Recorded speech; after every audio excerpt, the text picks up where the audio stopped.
Hi there, great to see you once again. Thanks for joining us. This is Leading Edge. I'm your host, Jeff Smith. Toledo's largest school district has been a hot topic this week. We were the first to tell you that TPS is considering moving to 4-day school weeks, creating more magnet schools, and what they call hubbing, essentially blending athletics. Our Megan Hartnett interviewed Superintendent Romules Durant this week, and I wanted to give you a look into that this week. You're about to hear the questions, hear the full answers on these proposals that are sure to shake up the 26-27 school year. And what we've come down to is being able to do more with less, meaning that how do we transform ourselves, continue to be innovative and creative, especially knowing that we have budgeting challenges. And so what are the ways that we go about doing that? And so what we've done was come up with proposed ideas and transformational ideas that continue to be innovative and creative, but more importantly, provide more opportunities and offerings. And so we talk about doing more with less. One example would be that we're looking to move toward providing K-12 TPS athletics, opposed to what we have right now is 7 through 12. But more importantly, we're going to be able to do it more efficient and more effective. But the fact that we're starting to leverage much more of our entities in the community who are the expert in doing these things, opposed to TPS always trying to take on and do all those things ourselves. And so obviously you said this is doing more with less. Kind of just walk me through the overview of what this plan is. You know what? We have items in there expanding upon our best practices. One of the great things that we've done that has received national attention and even global is our magnet schools, where we're focusing heavily and providing opportunity for kids from 7 to 12 to leave out with industry credentials as well as college credit at no cost to parents other than the support of tax dollars. And at the same time, what we've done is say, how do we filter that same concept into our comprehensive schools? So starting next year, you'll have Bowser, the Arts and Science Academy, which is an expansion of what we're doing here in the thematic school space, and being able to focus heavily on arts and science and be able to take art skills and align it to other opportunities and career-based skill set so kids can walk out dual certified within that. And so this is just one, and the whole goal is to begin to provide opportunities in all our comprehensive in one way or another that provide a thematic as well as career-based focus. One of the things that we want to make sure within 2 to 3 years that 100% of our students going from 7th grade to 12th grade will be identified and have a career pathway, meaning they are all engaged in career technical education, that they know within their own strength set that they have opportunity to explore as well as advance themselves within a career opportunity. And that all happened through the transformational process that we're doing. So not only are we reforming athletics and providing more K-12 comprehensive, expanding upon our best practices when you talk about from magnet schools as well as thematic schools of kids focusing on careers as well as college credit, all aligned within that base as well. But more importantly, relying on our resources of those within the community to do what they do as experts within their own lane, and partnering with them and bringing them within the district to do many of these things. And so how do we repurpose some of our buildings to address some of our concerns that we see in the community? Meaning we have one of the highest homelessness populations within the state of Ohio. How do we repurpose an entity to be able to serve residency, education, as well as other development for families as well as the students, but more importantly, do so in an engagement relationship of the district? And so all that happened through the transformational aspects of it in the plan. One of the exploratory items that we put out to the parents is a 4-day school week. What does that look like? Meaning kids are going to school for the same amount of hours, but within 4 days. And so that is not something that we have advanced ourselves, but we're exploring to get parent thought, because it could turn out that we're offering a few schools that do operate on that. So there are districts or schools within the state of Ohio that operate on a full calendar year opposed to 9 months, but their district does not operate on a full calendar year. So in other words, what we want to do is continue to be the school of choice, meaning providing more opportunity, more choices for you to advance to a 7 through 12 opportunity, to advance from a K to 8 opportunity, or to a 4-day, a 5-day. It just depends on all the offerings. But what we want parents to be able to know is that at the end of the day, we want your information, your thoughts, but more importantly, we want to make sure that you're aware of these opportunities to make sure that you can advance yourself as well as your child to take advantage of them. And so starting with the magnet schools, you brought those up. There's been some criticism about the amount of money that has been put towards building these curriculums and programs Do you think that the magnet schools are paying off? Yeah, so if you look at there's only 8 5-star schools in Northwest Ohio. 3 of them came from out of us with the magnet schools. One was one student away, which is a 4.5 star. They are the highest ranked within this region. At the same time, the magnet schools do not draw from general fund budget. It draws more heavily around career tech dollars. Career tech dollars are dollars that can only be used for career entities. They cannot be used for staffing or any other thing, but they can be used for career tech development and education, which is what it's designed and predicated to do, which is why those dollars are heavily predicated to service that. So when people say, hey, well, you can't pay that, because at the end of the day, what that is that those dollars can only be used for a particular purpose, which they have lining around them. And so what we do is maximize those purposes. See, when a teacher is certified and the school is certified, as well as at the same time the curriculum and other things, their return on dollars that the state provides for all those things to align. So those schools actually bring money in opposed to not. So when you talk about that, meaning that we get more kids from outside the state, outside the country, as well as outside of Toledo to come to those academies, which bring a per pupil allocation. That allocation surpasses, in essence, of what we normally would pay for it in operations. So the reality is that at the end of the day, those schools actually provide us, one, more enrollment, and that's 2, recruitment from outside of our district. But 3, in essence, of advancing itself and making sure that kids are industry ready, as well as college credits as well. All right, stay right there. When we come back, talk of job loss and layoffs.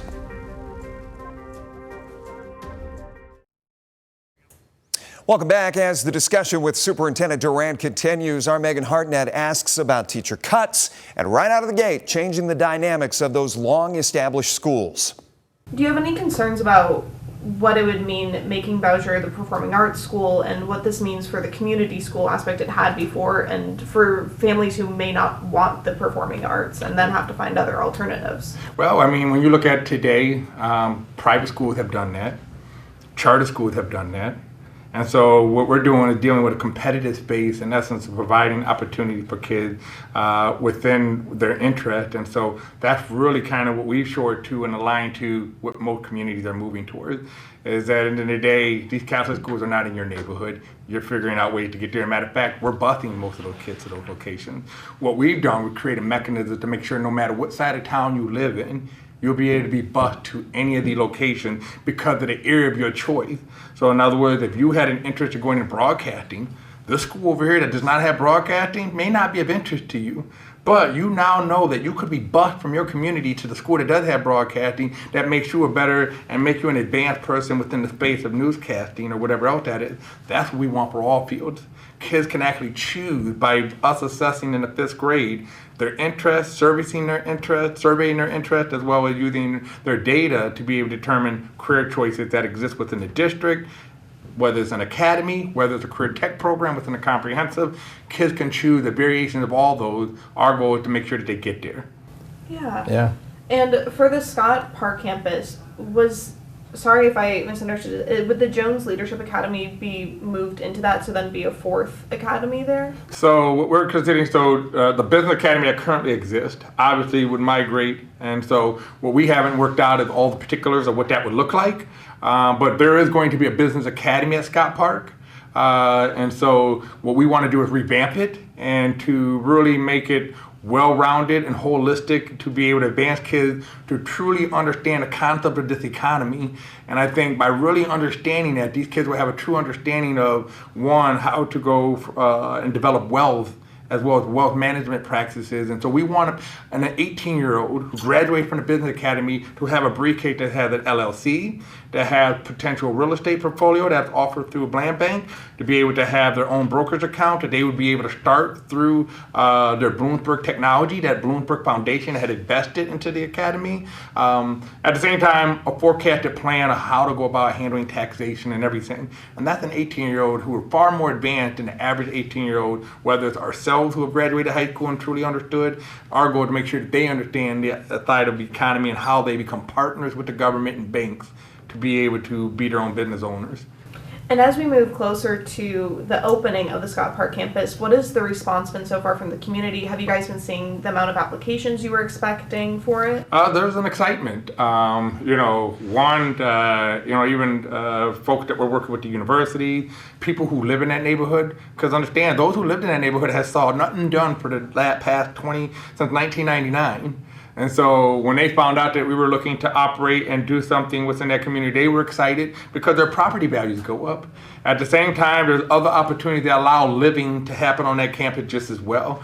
So there's a lot going on, whether it's the population of the pond, the renovations within itself, as well as the athletic amenities that are continuing to go on. The early childhood center is already on phases and hopefully become done at the end of phase 1. But the main thing is that we've had a huge interest in individuals who have an interest in construction and architectural design. The other one, the education and social services, and then obviously the last one would be the business academy within it. And so what we're trying to decide upon, in essence, of do we want to launch in phase 1 or do we want to launch when phase 2 is complete? And that's the one thing that we're shoring up, because phase 2 means the entire capacity of the real estate or the buildings that are being renovated is available, and we can service all different grade levels, opposed to after phase 1 you only have ability to service 7 through 9. So you're still figuring out when? Yep. Okay. For the 4-day school week, obviously, a lot of kids and their parents rely on them being in school 5 days a week. What would this mean for the kids, especially when it comes to meals? Yep. So understand that with the 4-day work, or I should say the 4-day school week, what does it mean? The kids are doing the same amount of hours, but within 4 days. And so, one of the questions that would ask to me when I asked, hey, what the benefits of a 4-day school week and even work week to some degree. And the question was posed to me that, have you ever had a 3-day weekend? I said, yes. So how did you feel when you came off that 3-day weekend? Did you feel refreshed and rejuvenated? Yeah, so imagine you could have that every week.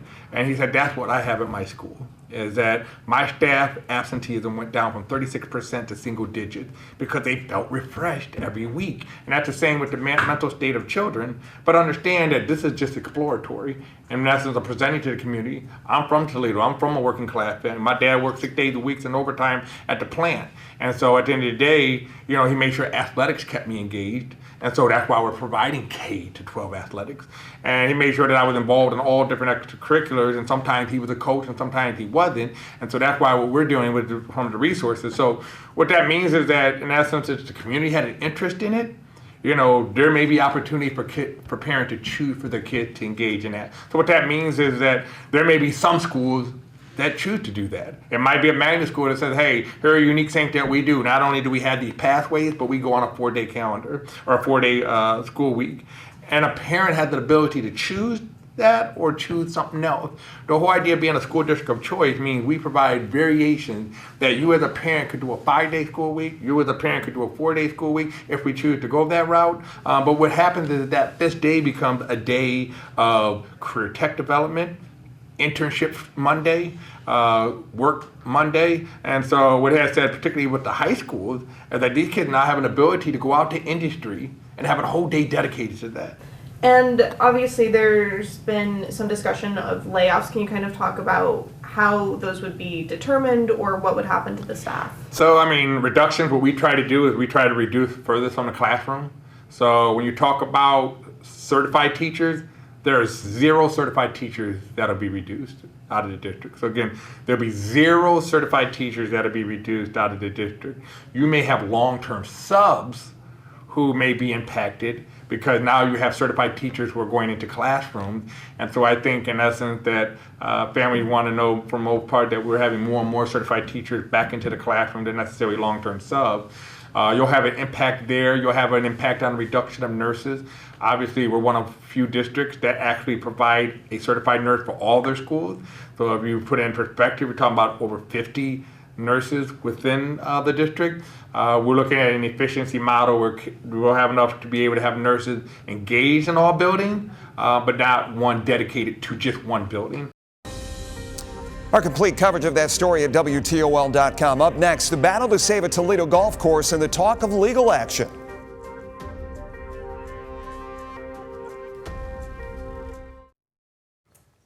Welcome back here on Leading Edge. For the first time this week, I heard the words legal action when it comes to the fight to save the Bayview Retirees Golf Course. Here's my interview. My dad sailed on the Great Lakes, and when he retired, several of his friends had already retired, and he started golfing at the retiree golf course. And ever so gradually, his friends started to either die off or move away or weren't able to golf anymore. And so my brothers and I started replacing his friends. There's three brothers, and eventually the three of us started golfing with them at the retiree golf course at 10 a.m. each Saturday. And that's how we got involved. And then I know there had been a move to, potentially close the golf course down for the expansion of the water reclamation plant. So when I heard about it, it kind of sounded like the retirees were just basically told this is what we're doing, and there was no dialogue about it. Is this more heart than it is head? I really don't think so. I would tell you that if the data and statistics and analysis is brought forward, and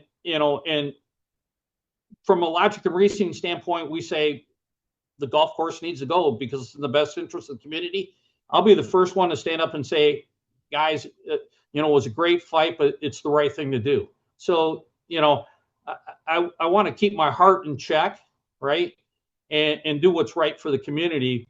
At this point, though, they have it. And I frankly have concerns that, Doug, when the previous director retired, they said they were going to out and search and find the best person to do this, that they were going to increase the wages for the job. And at the same time, when I asked Doug questions, he can't answer the questions, and he relies on what the consultant told him. And that's not a good position to be in, to not be able to challenge your providers and be able to pass the red face test. There were some alternatives that were offered up. You guys, obviously, you're dead set against having just a 4-hole course. That doesn't make any sense to anybody. Essentially, you're getting down to putt-putt at that point. Yes. But there was also the offer that was given by City Council President Van Ness Williams, who said 2 years free at any of the other city courses. And you guys, you're not taking that either. No, because really that was for the retirees. She didn't realize that that's approximately 60 people when in fact, regular use is 500 people like in a week. And there are a lot more people that use that course than just the retirees that volunteer there. And this is the perfect course. There was a 2002 Blade article that said this is the perfect course for the retirees, for the users, right? It's flat. Collins isn't an option. It has no sand traps. It really is the perfect course for retirees. And we think we've provided a reasonable alternative that would allow them to have all the space they need, and actually more space. They're looking for 16.3 acres, and we've offered up 17.6 acres. So they'd have laydown space.